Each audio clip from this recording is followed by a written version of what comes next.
I'm Ava, 33, knee-deep in the world of web design, and married to Mark, a guy who could charm the socks off anyone with his goofy smile. We met back in college, at some dingy bar where the music was too loud, and the drinks were cheap. I was trying to drown my exam stress in a pint of the most watered-down beer you could imagine when Mark sidled up, all confidence and bad pickup lines. "You look like you've lost your last friend, can I apply for the position?" he had said, and despite the cheesiness, I laughed. That laugh sealed our fate. Fast forward through years of cramped apartments, late-night takeouts, and dreams bigger than our paychecks, we tied the knot, ready to start a family. But, as it turned out, dreaming was the easy part. Years went by with no baby in sight. Every negative test felt like a punch in the gut, and the silence in our home grew louder with each passing month. Mark tried to keep things light, always the joker, but I saw the strain behind his eyes. "Hey, we still got each other, right? Me, you, and this invisible baby makes 3. He'd jest, trying to wrap me in a hug as I stared off into space, wondering why something that came so easily to others was out of our reach. One chilly morning, feeling off and a bit queasy, I called in sick. Alone, with Mark off to work, I found myself staring at a pregnancy test in the bathroom. "What the heck?" I muttered to myself, the words echoing off the tiles. The silence of waiting was suffocating, and when those 2 little lines appeared, I couldn't breathe. "No freaking way," I whispered, my heart slamming against my ribs. I was still staring at the test, disbelief and joy warring in my chest, when Mark came home. He found me on the sofa, the test clutched in my hand like some precious talisman. "What's up? You look like you've seen a ghost," he said, dropping his keys and coming over. We're pregnant," I managed, the words feeling foreign on my tongue. He froze, his eyes flicking down to the test and then back up to meet mine. "Are you shitting me?" he blurted out, the shock on his face mirroring my own feelings. "No, I'm not," I said, a laugh bubbling up from somewhere deep inside. "I'm not shitting you." The moment stretched out between us, filled with a wild, disbelieving joy. Then, Mark scooped me up, twirling me around like we were in some kind of movie. "I'm gonna be a dad," he yelled, laughing, his usual reserve lost in the moment. The next day, he came home with a small box, wrapped clumsily in shiny paper. "For you," he said, a shy grin on his face. Inside was a pair of earrings, mother of pearl, shimmering softly. They were beautiful, unusual, and very noticeable. "To celebrate our little miracle," he said, his voice thick. I touched the earrings, then reached up to kiss him. "Thank you," I whispered, my eyes filling with tears. Not just for the gift, but for this moment, for us, for everything we had endured to get here. Mark, always the one to break a sentimental moment with humor, winked and said, "Now, don't go saying I never give you anything nice." Those earrings became my talisman, a symbol of our unexpected joy, a reminder of the day everything changed. After the initial shock and joy, reality set in. Pregnancy wasn't the glowing experience I'd been sold by every happy family photo and movie. It was hard, really hard. Morning sickness should have been called all-day sickness. I was a web designer by trade, glued to my screen, but now even the faint glow made me queasy. Mark was as supportive as he could be, but there's only so much understanding a guy can have when he's not the one turning into a human barf machine. "Babe, can you try working from the bed? Maybe it'll help," he suggested one evening, finding me hunched over the trash can in our tiny office. I shot him a look, half irritated, half grateful for his clumsy attempts at problem solving. "Yeah, 'cause coding while lying down is peak efficiency," I snapped, immediately regretting my sharpness. "Sorry, it's just, this is tough." As the weeks trudged on, my body became a foreign entity. I gained weight, my back ached constantly, and I developed a weird aversion to the smell of coffee, which used to be my morning lifeline. Mark tried to help by switching to tea, but he wasn't happy. "This is like drinking sad water," he complained one morning, staring mournfully at his mug. I'd kill for a cup of sad water that didn't make me want to hurl, I retorted, sipping ginger tea that did nothing for my nausea but was supposed to be good for me. Work became my refuge, the one place I felt some control, even as my body rebelled.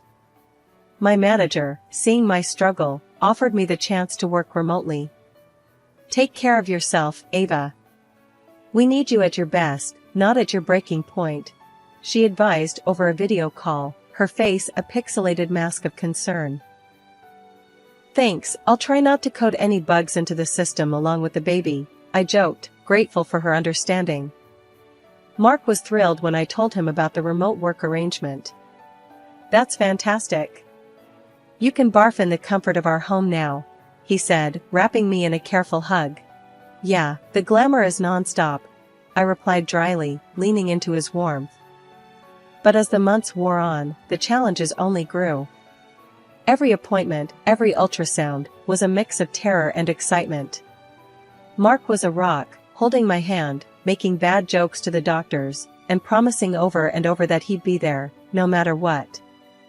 But as much as Mark was there for me, I couldn't shake the feeling of isolation. My body was doing something miraculous, sure, but it felt more like an alien takeover. I envied women who breezed through pregnancy, who glowed and thrived while I barely survived. One particularly hard day, after a night of no sleep and too much heartburn, I broke down. "I don't know how I'm supposed to do this, Mark. How do women do this more than once? I feel like I'm falling apart." Mark, ever my rock, pulled me close, stroking my hair back from my tear-streaked face.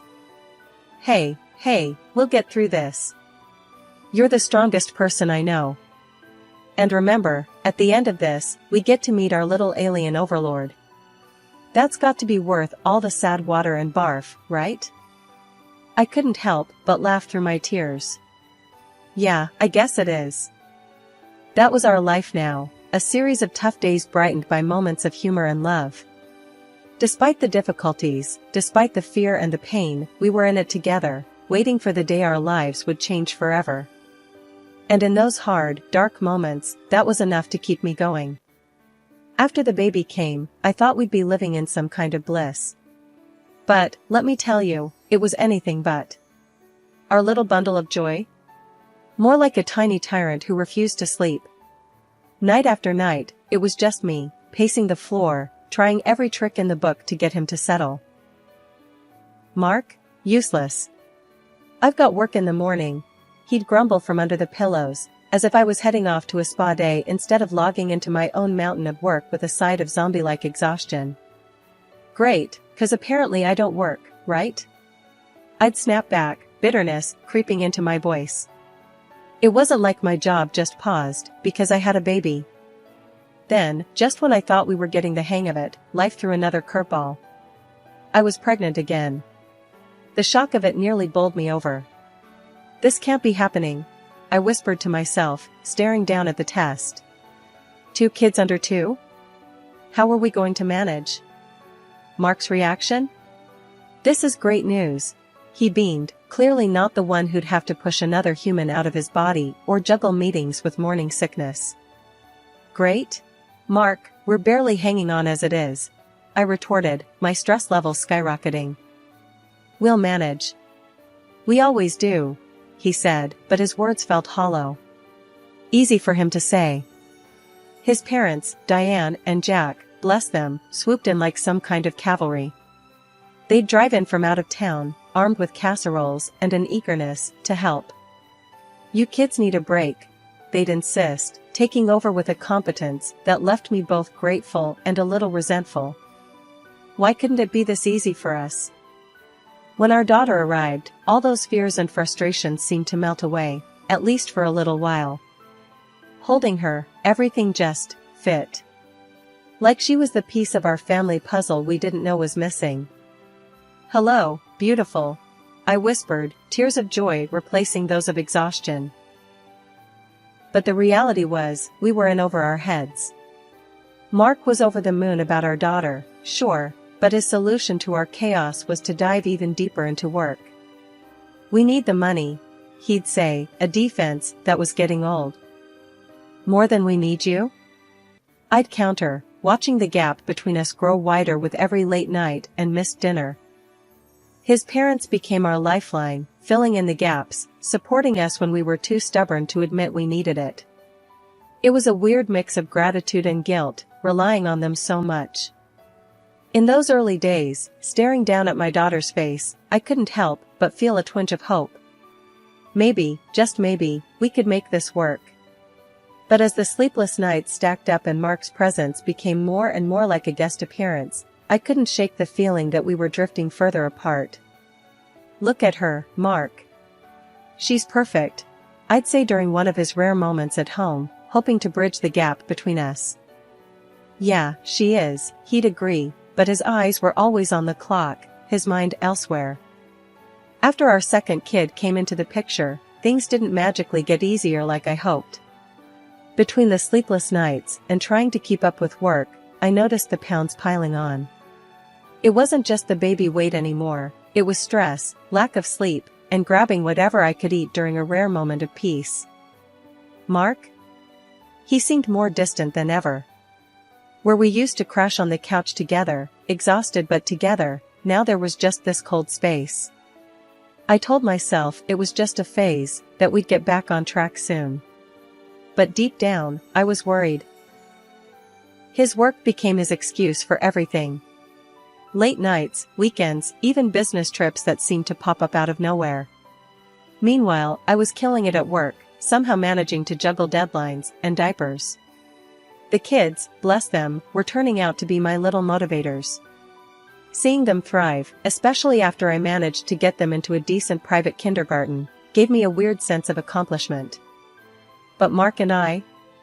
We were like ships passing in the night. And when he finally did drop his bombshell, it hurt like hell.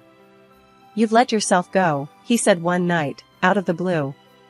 No lead up, no gentleness, just those words, cutting deep. I was stunned. "Excuse me?" He shrugged, as if he'd just commented on the weather. "You're not. I'm just not attracted to you anymore." It felt like a punch to the gut. Here I was, trying to hold everything together, and this was what I got. Tears stung my eyes, but I was too proud to let them fall in front of him. "So, what? You're just giving up on us?" He didn't even have the decency to look conflicted. "I don't know, Ava. It's just how I feel." That night, I cried myself to sleep, not sure how we'd gotten to this point. But by morning, I was done feeling sorry for myself. I decided to take control, for me and for our kids. I started eating better, joined a gym, and threw myself into my workouts with a vengeance. Mark's reaction? If you could call it that, was a big fat nothing. He noticed, sure, but he didn't care. Not really.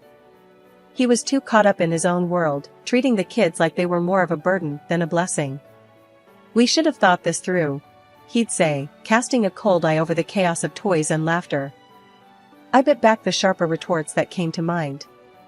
Arguing wouldn't change how he felt, but I couldn't help but wonder when he'd become this person, so distant from the man I'd married. Despite it all, I pressed on. The gym became my sanctuary, a place where I could shed the weight and the worries. Slowly, I started to see progress, feeling stronger, more like myself than I had in years. But as I changed, Mark stayed the same. Indifferent. Distant. It was like we were living separate lives under the same roof. I missed him, or at least, I missed the idea of him, of us. Our wedding anniversary was rolling around, a day that used to mean champagne toasts and stolen kisses. This year, though, it felt more like a reminder of everything that had gone sideways between Mark and me. But I'm a fighter, always have been. So, I cooked up a plan to maybe, just maybe, salvage whatever was left of us. I called Mark during one of his rare breaks at work. "Hey, our anniversary's coming up. Thought maybe we could do something special," I ventured, heart hammering. There was a pause, long enough for me to regret bringing it up.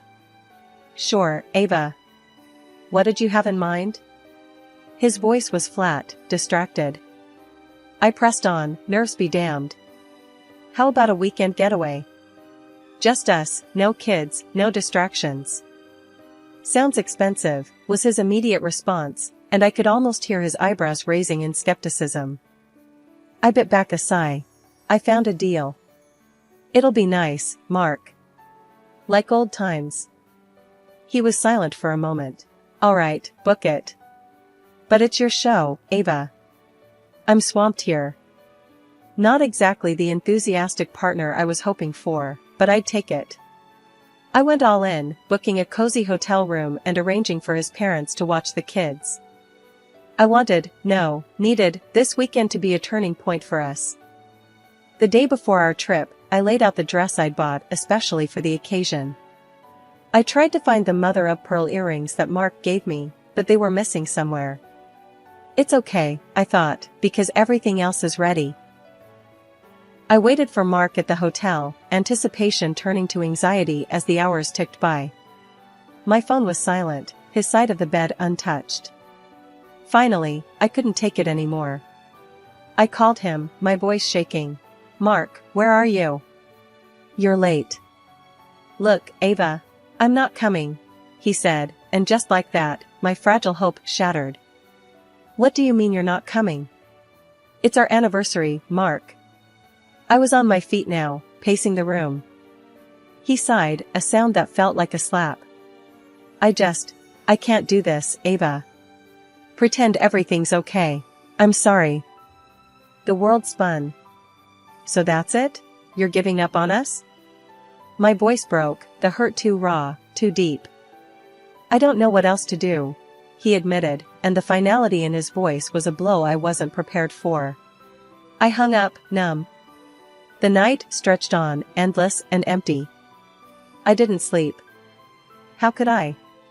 Every second was a reminder of the gaping chasm between us, of the love we'd lost somewhere along the way. The next morning, I made a decision. If Mark had given up, fine. But I wouldn't let this break me. I spent the day at the hotel spa, walked along the beach, and dined alone, surrounded by couples.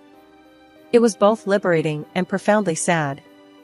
Returning home, I braced myself to face Mark, to confront the ruins of our marriage. But the house was quiet, too quiet. His parents greeted me with confusion and concern. Where's Mark? They asked, echoing the hollow ache in my heart. I didn't have an answer. The truth was, I didn't know where my husband was, physically or emotionally. Our anniversary, once a celebration of us, had turned into a stark, painful milestone marking the end of us. In that moment, I knew things couldn't go on like this. The distance, the silence, the pain, it was too much. I needed more, deserved more. It was time for a change, time to face the future, whatever it might hold, head on. But first, I needed to find those earrings, the last link to a time when love, not loneliness, filled our home. They were gone, just like the man who'd given them to me. And with that realization, the last piece of my broken heart finally gave way. The next few days were a blur of routine, taking care of the kids, working, and the constant, nagging thought of Mark's absence.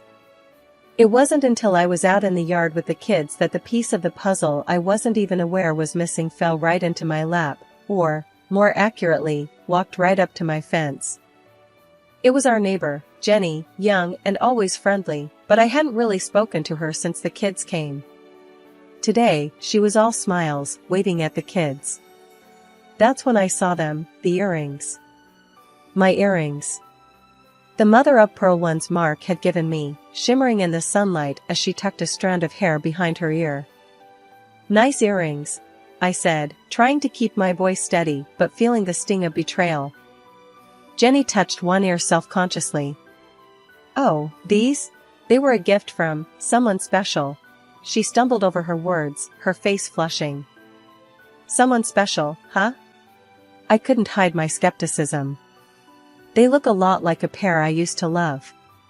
Went missing recently. The conversation was awkward, full of half-truths and dodged looks. It was clear there was something she wasn't saying. Later that evening, I confronted Mark. We need to talk, I started, my voice firm despite the turmoil inside. What's up? He tried to sound casual, but I could see the tension in his posture. "It's over, Mark. I'm filing for divorce," I said without preamble, watching his reaction closely. He blinked, taken aback. "What? Why?" "Don't play dumb. I know about Jenny. The earrings, Mark. And everything else." I pressed on, feeling a mix of anger and heartbreak. For a moment, he looked genuinely shocked. But then, his expression shifted to something darker. He laughed, a harsh, angry sound. "So, you found out?" "Yes, I've been seeing Jenny. Gave her those earrings, because I wanted to. I don't care about us anymore, Ava." His words were like a knife. But I was prepared. "I want you out, Mark. And I expect financial compensation for your adventures." He exploded at that. "Compensation? You won't get a dime from me." That's when I played my final card. "Actually, I recorded our conversation just now. Your confession. It'll be more than enough for court." Mark's anger turned to disbelief, then fear. "You can't do that." "I just did," I said, the finality in my voice marking the end of our marriage and the beginning of my fight for justice. After I decided to file for divorce, things moved quickly. Armed with the evidence of Mark's infidelity, I felt a grim satisfaction knowing I had the upper hand. The court didn't hesitate. They saw right through Mark's excuses and awarded me financial compensation and alimony for the kids. It was a small victory in the grand scheme of things, but it felt significant. Mark's parents, surprisingly, came out firmly on my side. It was a bitter pill for Mark, realizing he'd lost not just his marriage, but the support of his family too. One afternoon, while the kids played in the yard, Mark's mom, Diane, and I sat down for a rare moment of quiet. "We're so sorry, dear," she began, her voice thick with emotion. "We never raised him to be this way." I nodded, not sure what to say. The betrayal still stung, but seeing them stand by me meant more than I could express. "I appreciate you both. The kids love having you around." Diane reached over and squeezed my hand. "They're our grandkids. We'd do anything for them. And for you. You're more of a daughter to us now than ever." Life after the divorce wasn't easy, but it was mine. The house felt emptier, yet somehow fuller too. Full of possibility, of new beginnings. The kids adapted, resilient as ever, finding joy in the simplest moments. And me? I threw myself into work and motherhood, determined to build a bright future for us. One day, I was at the park with the kids, watching them play, their laughter a balm to my soul, when Diane joined me on the bench. "You're doing an amazing job, Ava," she said, her tone sincere. "Thanks, Diane. It means a lot, coming from you." "We miss you guys when you're not around," I replied, grateful for her and her husband's unwavering support. "We wouldn't be anywhere else. Those kids, and you, are our family, no matter what Mark has done," she stated firmly. The conversation shifted to work, to the kids' latest antics, to the future. It was comforting, this new normal we'd established. A testament to the fact that family isn't always defined by blood, but by the bonds you build. As the months passed, I found strength I didn't know I had. The gym became a regular escape, not just for my physical health, but for my mental well-being too. My body grew stronger, and with it, my confidence. Then, one unexpected afternoon, I ran into Mark at a local cafe. The man sitting across from me was a stranger in many ways, worn down by his choices. "Ava, you look great," he said, almost in awe. I nodded, polite but distant. "Thanks, Mark. How have you been?" "Struggling," he admitted. "Listen, I've been thinking, maybe we could start over?" "I've changed, Ava." The words hung in the air, a tempting offer to rewind time. But looking at him, I realized I didn't want to go back. I had moved forward, built a life that was whole and happy without him. "Mark, I wish you well, I really do. But that part of my life is over. The kids and I, we're doing great. It's best we keep moving in our own directions, I said, my voice steady. He nodded, disappointment etched on his face. I understand. I miss the family, you know? I know, but we're doing just fine. Take care of yourself, Mark, I replied, standing to leave. Walking away, I felt a surge of empowerment.